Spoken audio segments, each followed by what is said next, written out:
ምን ያህል ሰዎችን አገዝክ?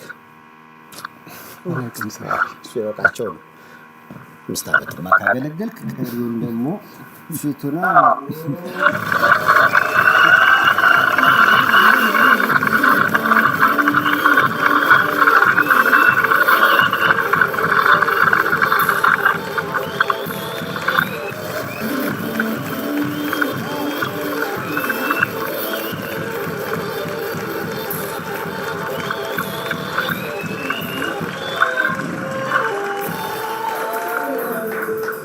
አንተን ሙሉ ስምህ ስነ ጊዮርጊስ እሸቱ ነው?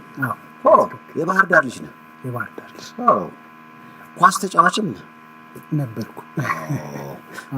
አሁን የገባኝ ይሄ መቆም የሌለበት እንደው ኳሱ ላይ ነበር መጠንከር የነበረብህ። ይሄ ተጫዋች ማገዝ ትችል ነበር፣ መርዳት ትችል ነበር። አንዳንድ ነገሮች እንደዚህ አይገለጹም በደንብ። በአንዳንድ ምክንያቶች ነው ያቆምኩት። ያቆምከው ተሰብረህ ነው? ስነ ጊዮርጊስ በጣም